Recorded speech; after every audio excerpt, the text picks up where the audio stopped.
नमस्कार. मी परत घेऊन आली आहे जादू. होय, तोंडाबळांचं वाचाल तर वाचाल ह्या माझ्या सिरीजमध्ये संगीता नवघडे आपलं परत स्वागत करते. मैत्रिणींनो, खरंच 28 दिवसाची जादू आपल्या जीवनात कितीतरी काम करत आहे आणि हे तुम्ही अनुभवलाच असाल. आता आपल्याला अनुभव घ्यायचा आहे तो म्हणजे चॅप्टर 16 आणि याचं नाव आहे आरोग्यातील जादू आणि चमत्कार. होय, चमत्काराच्या निसर्गाच्या विरुद्ध नसतात आणि आपल्याला निसर्गाबद्दलच्या माहितीपेक्षा वेगळे असतात. चमत्कार निसर्गाच्या विरुद्ध नसतात पण आपल्याला निसर्गाबद्दलच्या माहितीपेक्षा वेगळे असतात. होय, बहुतेक वेळा आपल्याला निरोगी, उत्साही आणि आनंदी वाटायला हवं, कारण संपूर्ण आरोग्याचा आपला जन्मसिद्ध हक्क आहे. त्यामुळे सिद्ध होणारच असतो. नेहमी राहू दे, पण बहुसंख्य लोकांना बरेच वेळा असं निरोगी वाटत नाही. हे वास्तव आहे. अनेक लोकांना अनेक आजारांना तोंड द्यावं लागतं. काहींना शरीराचे कार्य नीट होत नाही म्हणून समस्या निर्माण होतात. काहींना नैराश्याने ग्रासलेले असतात, तर काहींना मानसिक आरोग्याच्या आणि इतर काही समस्या असतात. होय, समाजात बघायला गेलं तर वेगवेगळ्या प्रकारचे लोक असतात. त्यांना मानसिक, आर्थिक आणि त्याच्यानंतर वेगवेगळ्या नैराश्याने ग्रासलेले असतात. पण हे ग्रासलेले असण्याच्या आधी ते सुद्धा चांगले असतात, पण ते कृतज्ञ नसतात आपल्या शरीराप्रती. होय, जसं तुम्ही रोज सकाळी उठल्यानंतर आपल्या आरोग्याला, जसं तुम्ही बेडवरच असता, ते बेडवरून उठायच्या आधी तुम्ही तुमच्या स्वतःच्या शरीराकडे बघायचं आहे आणि त्या शरीराला म्हणायचं आहे थँक्यू, कारण की माझा श्वास सुरू आहे. बघा मैत्रिणींनो, काही लोक तर रात्रीतूनच ह्या जगाला सोडून जात असतात, गुड बाय केलेलं असतात, पण आपण जिवंत आहोत. माझ्या बाजूला माझी फॅमिली जिवंत आहे, त्याकरता कृतज्ञ असणं गरजेचं आहे. आणि माझं आरोग्य चांगलं आहे त्याकरतासुद्धा त्या ईश्वराला, त्या ब्रह्मांडाला थँक्यू म्हणणं गरजेचं आहे. आपण काय करतो की जेव्हा आपल्याला बरं नसतं ना, तेव्हा आपण नेहमी म्हणतो की मला बरं नाही. पण जेव्हा आपल्याला बरं असतं, जेव्हा आपण तंदुरुस्त असतो, तेव्हासुद्धा आपण त्या ब्रह्मांडाला किंवा त्या ईश्वराला किंवा त्या शरीराला थँक्यू म्हणतो का? नाही ना.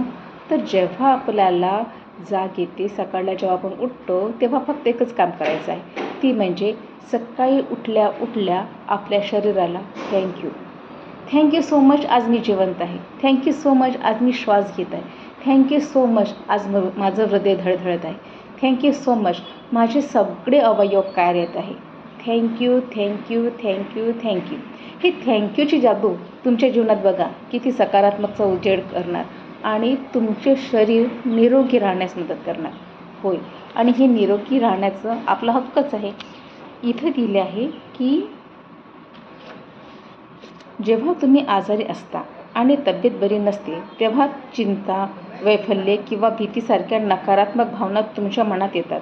हे सर्वांसारखं आहे, पण आजाराबद्दल नकारात्मक भावना बाळगणे तब्येत बरी होत नाही. खरं तर त्याच्या उलट परिणाम होऊन तुमची तब्येत आणखी ढासळायला लागते. तुमच्या तब्येतीतील सुधारण नाही होत आणि तुमची तब्येत नेहमी बिघडते, कारण की मला हा आजार आहे, मला तो आजार आहे, नेहमी तक्रार. शरीराला तक्रार करणं आवडत नाही, त्याला नेहमी एंगेज करायचं असतं कुठल्या गोष्टींनी. नाही, तू खूप छान आहे, तू खूप मस्त आहे, माझे केस खूप छान आहे, माझी स्किन खूप छान आहे, माझं हृदय खूप छान आहे, माझं हृदय चाललं म्हणून मी जिवंत आहे, माझे हात छान आहे, माझे पाय छान आहे, माझे सगळे अवयव छान आहेत. त्यासाठी आधी थँक्यू म्हणायचं. पण आपण काय करतो? तक्रार करतो. इथे दिलं आहे पहिली पायरी, तुम्हाला मिळालेलं आरोग्य. भूतकाळ, तुमच्या बालपणी, तरुण्यात आणि प्रौढपणी तुमचं आरोग्य कसं चांगलं होतं ते आठवा. त्यावेळी तुमच्यात कसा सळसळता उत्साह होता आणि तुम्ही किती आनंदात असायचे तो काळ आठवा. तुम्ही जगातील अत्युत्तम आनंदाचा शुक्रवार होता असं ज्यावेळी तुम्हाला वाटतं, असे तुमच्या आयुष्यात घडलेले 3 प्रसंग आठवा आणि मनापासून त्या प्रसंगाबद्दल कृतज्ञता व्यक्त करून आभारी आहे असं म्हणा. तुम्ही जर मागे वळून पाहिलात तर तुमच्या आयुष्यातील महत्त्वाच्या घटनांकडे पाहिलात, त्यातून 3 वेगवेगळे प्रसंग तुम्हाला निवडणं सोपं जाईल. होय, जेव्हा तुम्ही लहान होतात, तरुण होतात, तेव्हा तुम्हाला वाटलं की माझ्या जीवनामध्ये कितीतरी आनंदाचे क्षण होते, ह्या शरीराने मला कितीतरी साथ दिली आणि त्या गोष्टीला आपण कृतज्ञता म्हणायचं विसरून गेलो. आता तुम्हाला काय करायचं आहे? नोटबुक घ्यायचं आहे, पेन घ्यायचं आहे आणि तिथे लिहायचं आहे. होय, मी कृतज्ञ आहे माझ्या शरीराचा, कारण की ह्या शरीराने मला खूप साथ दिली आहे, त्याकरता थँक्यू. आणि दुसरी पायरी आहे तुम्हाला सध्या मिळालेलं आरोग्य, वर्तमान काळ. जे आरोग्य सध्या तुम्हाला मिळालं आहे त्याबद्दल तुम्ही शरीरातील प्रत्येक अवयव, शरीर, संवेदना देणारी इंद्रिये चांगल्या प्रकारे काम करत आहे याबद्दल कृतज्ञ व्यक्त करा. तुमचे हात, पाय, डोळे, कान, यकृत, मूत्रपिंड, मेंदू आणि हृदय यांचा विचार करा.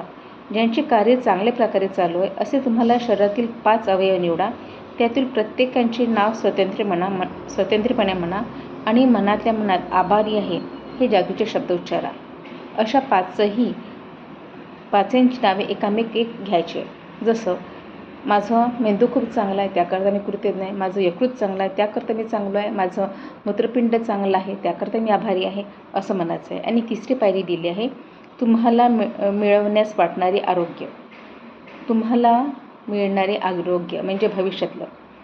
आजच्या जादूच्या कृतीसाठी तुम्हाला शरीरातील कोणत्या गोष्टीमध्ये सुधारणा घडून यावी असं तुम्हाला वाटतं त्याची निवड करा. मात्र त्यासाठी तुम्ही कृतज्ञता जादूच्या शक्तीचा वापर विशिष्ट प्रकारे वापरायला पाहिजे.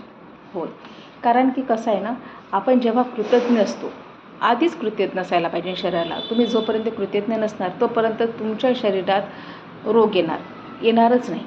पण तुम्ही कृतज्ञ जेव्हा नसणार ना, तुमच्या शरीरामध्ये कुठला ना कुठला आजार दळणार. पण त्याकरता आधीच शरीराला म्हणायचं आहे, जसं झोपेतून उठता मी सांगितल्याप्रमाणे तसं आपण जो श्वास घेत आहोत त्या श्वासाला म्हणायचं थँक्यू, आय लव्ह यू, आज मी जिवंत आहे, थँक्यू सो मच, आजचा दिवस माझा आहे, येस आजचा दिवस माझा आहे, परत एकदा नव्याने मला जगायचं आहे त्याकरता थँक्यू. आणि असेच माझे व्हिडिओ बघा, त्याकरता मी तुमचे थँक्यू आभारी आहे. आणि असेच माझे व्हिडिओ सतत बघितल्याने मला पण प्रोत्साहन मिळते, त्याकरता मी कोटी कोटी आभार आहे. थँक्यू.